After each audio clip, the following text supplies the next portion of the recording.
हमने ये सोचा है कि राष्ट्र के हित में और सुरक्षा की दृष्टिकोण से हम राजकुमारी चंद्रकांता का हाथ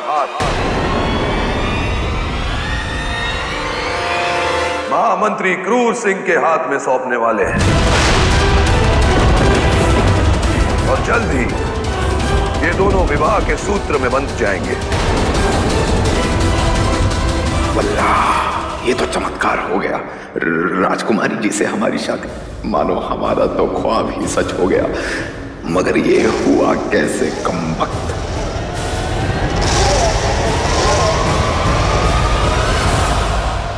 महाराज, ये अन्याय है। हमें आपका ये फैसला मंजूर नहीं।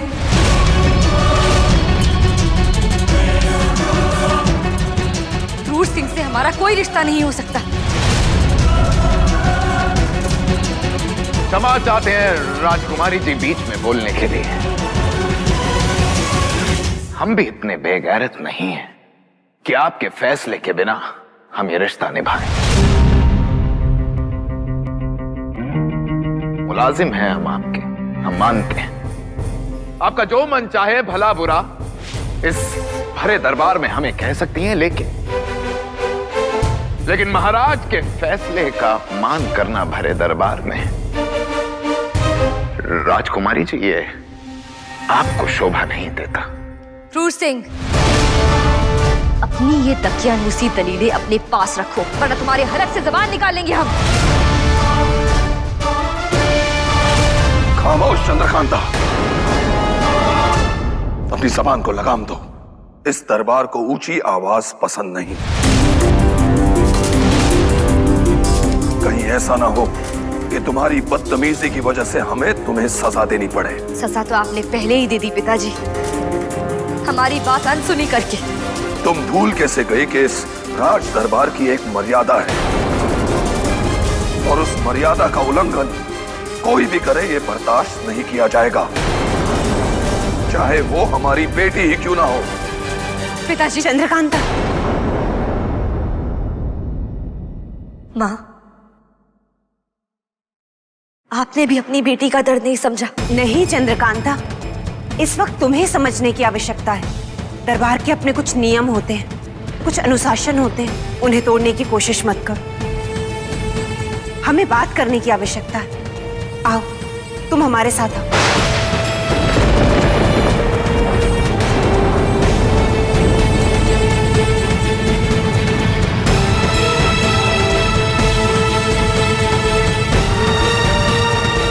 क्षमा चाहते हैं।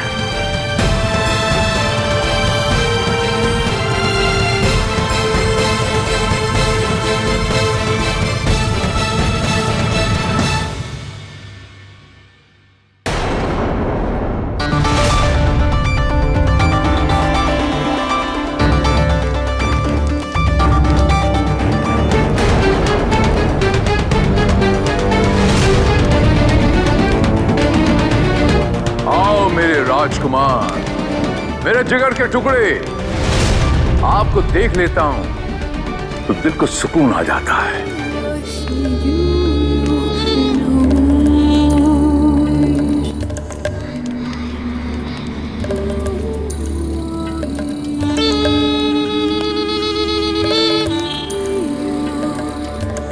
हमें भी आपको देख के बहुत खुशी होती है पिताजी, इतनी खुशी कि हम बयान नहीं कर सकते हैं।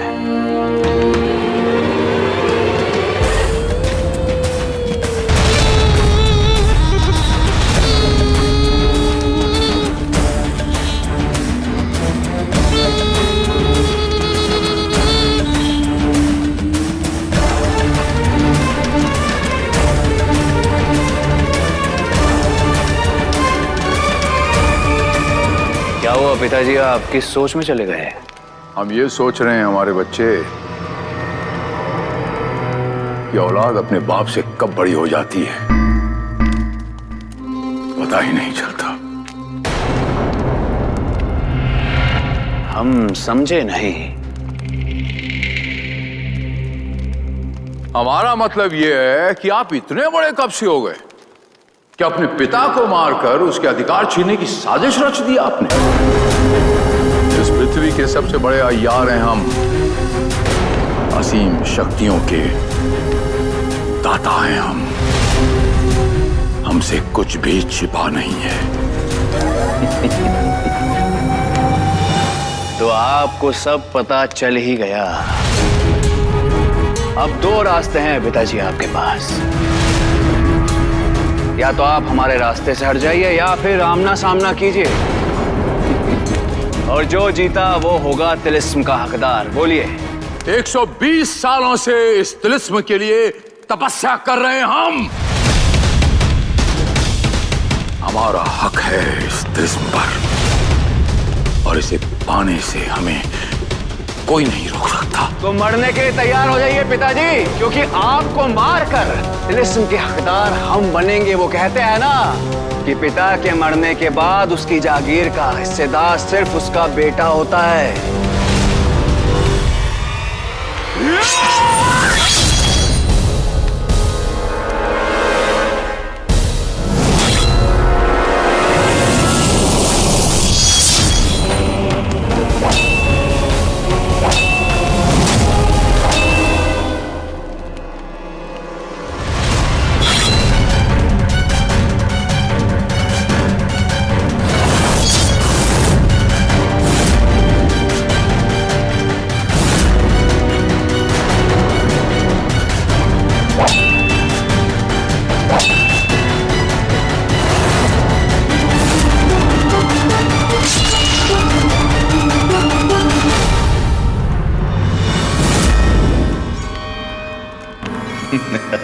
मारे जब तुम्हारा खेल खत्म हो।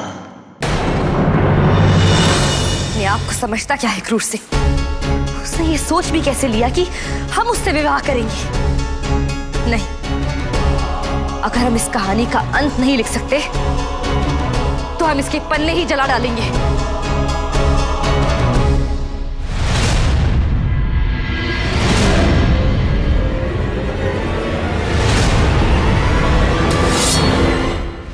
आज क्रूर सिंह के खून से स्नान करेंगे हम। नहीं राजकुमारी जी, हड़बड़ी में लिया कोई भी फैसला ठीक नहीं होता। और वैसे भी अभी हालात हमारे खिलाफ हैं। हम इतने कमजोर नहीं कि हालात हमें जिंदगी में दिशा दिखाएंगे। अगर हालात हमारे पक्ष में नहीं तो हम उन हालात को ही खत्म कर देंगे जो हमारे खिलाफ है। नहीं राजकुमारी जी, अब कैसे करेंगे ये? क्या अब भी आपको नहीं लगता कि महाराज जयसिंह की सोच पर क्रूर सिंह ने कोई माया जाल बिछाया है? क्या अब भी आपको शंका है कि महारानी रत्नकर्मा आपके साथ नहीं, आपके खिलाफ खड़ी है? और इन सब में क्रूर सिंह की ही कोई चाल है। अपने बल से नहीं, अपने कपटी दिमाग से वो सबको मात दे रहा है। वो अपनी बात मनवाने के लिए किसी भी हद तक जा सकता है। अगर हमें इस सच्चाई की तह तक जाना है, आपको हमारे लिए काम करना होगा। आपको महारानी रत्नगर्भा यानी अपनी माँ पर नजर रखनी होगी। तुम ठीक कह रही हो चंपा, पर पहले हमें वीरेंद्र को संदेश भेजना होगा। युवराज, इतनी चोटें? आपने बताया ही नहीं कि विस्फोट में आप जख्मी हो गए थे। तेज सिंह वो योद्धा ही क्या जिसके शरीर पर घाव ना हो। और वैसे भी मामूली से घाव हैं, बढ़ जाएंगे वक्त। बेटे के शरीर पर लगी एक भी खरोंच माँ के कलेजे को नासूर कर देती है। ये सब कैसे हुआ पुत्र? मामूली से घाव हैं माँ, बढ़ जाएंगे। हम तुमसे कुछ पूछ रहे हैं। ये सब कैसे हुआ? माँ, आप क्रूर सिंह ने किया है ये सब। उसकी चाल थी हमें मारने के लिए, पर हमें कुछ हुआ? कुछ नहीं हुआ। आपके सामने खड़े। वो इसलिए क्योंकि जब तक हमारे माँ का आशीर्वाद हमारे सर पर है, आपके बेटे को कुछ नहीं हो सकता।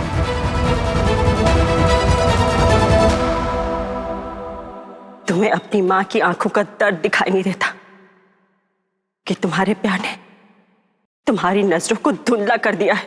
माँ माँ माँ, इधर देखिए, क्या हो गया है? कैसी बातें कर रही हैं आप? आपको हम पर भरोसा है, अपने बेटे पर भरोसा है ना आपको? बस आप ये भरोसा बनाए रखिए, और हम आपको वचन देते हैं कि हम नौगढ़ पर जरा सी आंच भी नहीं आने देंगे। जो हमारा है वो हमारा ही रहेगा, किसी की बुरी नजर नहीं लगने देंगे।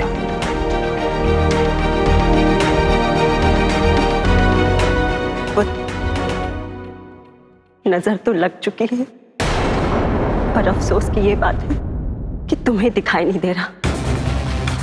अगर तुम सचमुच हमारा भरोसा जीतना चाहते हो तो जाओ,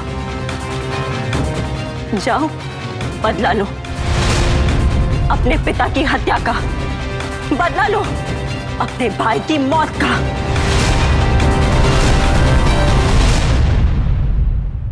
अब जैसा चाहती हैं हम वैसा ही करेंगे माँ। बस हमें दिलासा नहीं, परिणाम चाहिए। हम तुम्हें 3 दिन का वक्त देते हैं। जाओ विजयगढ़ को तबाह कर दो, और जब तक तुम ऐसा नहीं कर लेते हम अनशन पे रहेंगे। अन्न का एक दाना मुंह में नहीं डालेंगे और पानी एक घूंट भी नहीं पिएंगे।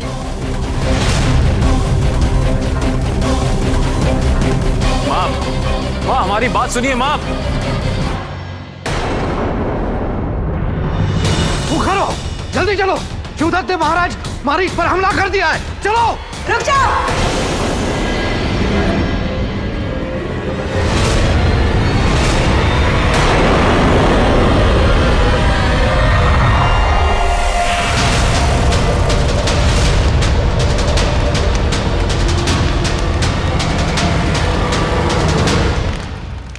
मारीच नाम है मेरा, बाप हूं तेरा। संजीवनी शक्तियां हैं हमारे पास। तू मुझे नहीं मार सकता है शिवदत्त। तो भूल मत, मेरी रगों में भी तेरा ही खून दौड़ रहा है। जैसा तू वैसा मैं। तू मुझे नौका छोड़ के आया था ना, क्योंकि तुझे वीरेंद्र चाहिए था। मैं तुझे नर्क पहुंचाऊंगा, क्योंकि मुझे तिलिस्म चाहिए।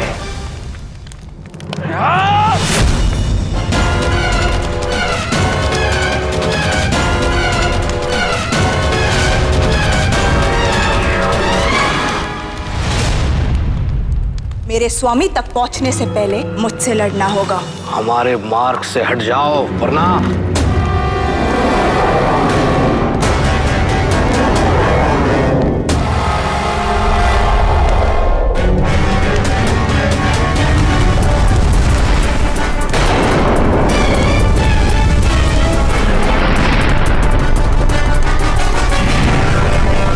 मैं तुझे आखिरी मौका देती हूँ जीवित रहने के लिए। बता मारीच की मौत का राज क्या है? बता कैसे मरेगा मारीच?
मुझसे तू है, तुझसे मैं नहीं हूं। तेरा वजूद, तेरी पहचान मुझसे है।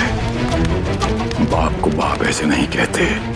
मैं चाहूं तो इसी क्षण तुझे मसल के रख सकता हूं, लेकिन मारीच अपने दुश्मनों को इतनी आसान मौत नहीं देता। और तू तो मारीच का अपना खून है। तुझे मैं ऐसी मौत दूंगा कि मौत की भी रूह कांप उठेगी।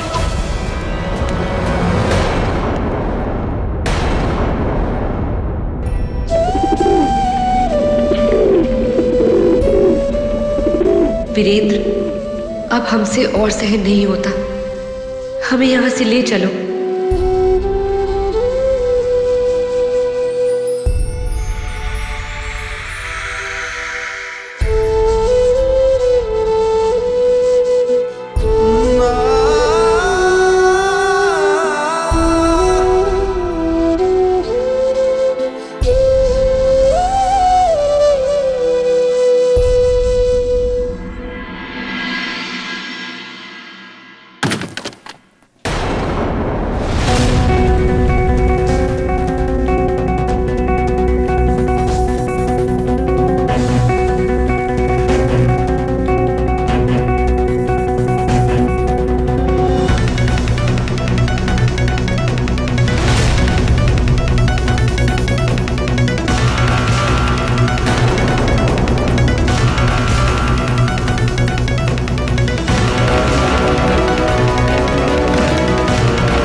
सुरंग में जो चीज हमारे पांव में चुभी थी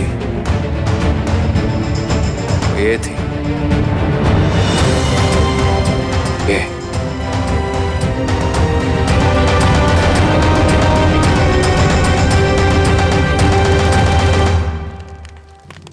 युवराज, आप यहाँ? हम आप ही से मिलने आ रहे थे तेज सिंह। आदेश भिजवा दिया होता, मैं खुद चला आता आपसे मिलने के लिए। तेज सिंह, हम आपको आदेश लेने वाला यार नहीं मानते, बल्कि हम आपको अपना दोस्त, अपना अजीज मानते हैं। दरअसल हमें आपसे एक जरूरी बात करनी थी। सुरंग में जाते वक्त हमारे जूते में कुछ चुभा था। उस वक्त हमने ध्यान नहीं दिया, लेकिन अभी जब हमने अपना जूता देखा तो उसके नीचे हमने इसे पाया। ये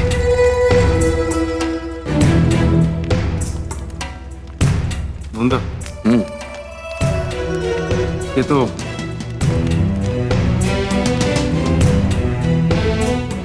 तो विजयगढ़ की प्रसिद्ध कारीगरी है। विजयगढ़? जी युवराज, ऐसी नक्काशी नौगढ़ में देखने को नहीं मिलती। विजयगढ़ में ही ऐसे कुछ जौहरी हैं जो इतना पेचीदा काम करती हैं। देखिए, ये खानदानी है, जरूर किसी शाही परिवार का होगा।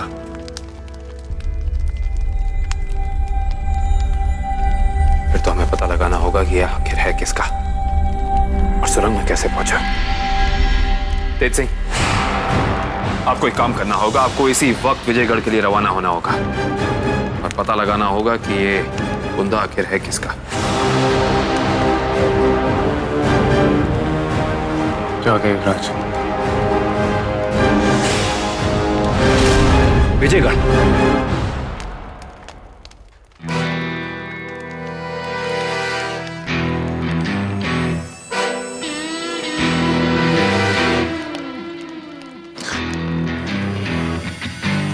था कौन कमबख्त?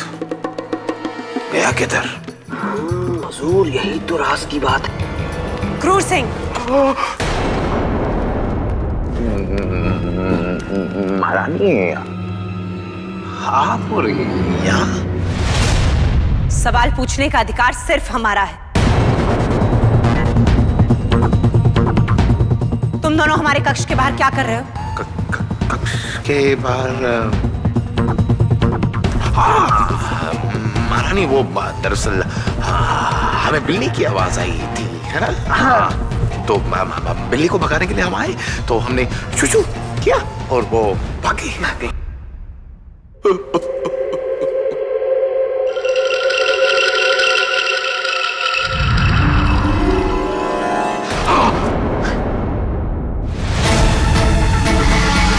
कौन हो तुम कमबख्त? हुजूर, आपकी खिदमत में पेश है जाकिर। जाकिर? जाकिर कौन? हुजूर, अपने अहमद का भाई। अहमद को आपने भेजा वीरेंद्र पे नजर रखने के लिए और उन्होंने मुझे भेजा आप पर नजर रखने के लिए। मेरा मतलब है हुजूर, आपकी सुरक्षा के लिए भेजा गया है मुझे हुजूर। तुम ये महारानी रत्नगर्भा के रूप में क्यों आए? हम हमने देखा कि नाजिम को राजकुमारी चंद्रकांता जाने ही नहीं दे रही है, और ऊपर से अरे हमारे महाराज सभा में पधार चुके हैं, तो हुजूर हमसे रुका ना गया। बस हमने तो अपना कर्तव्य पूरा किया, फर्ज निभाया हुजूर, अपना मुआफी। ठीक है, शुक्रिया।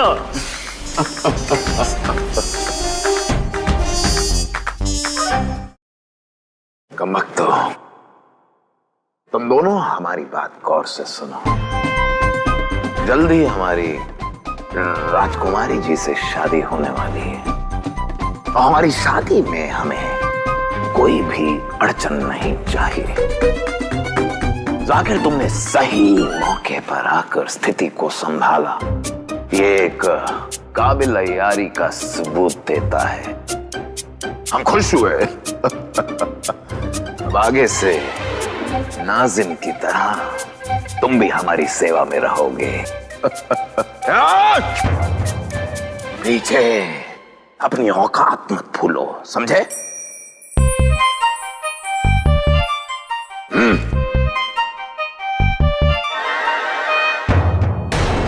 बेटा चाहे जितना भी बड़ा हो जाए, बाप से बड़ा नहीं हो सकता। उस तिलिस्म पर हमारा हक है। उस तिलिस्म के लिए हमने हजारों वर्ष तपस्या की है, और उसे हमसे कोई नहीं छीन सकता। आज हम आपको बताएंगे कि उस तिलिस्म को पाने के लिए मारीच अपने बेटे को मारकर एक नया इतिहास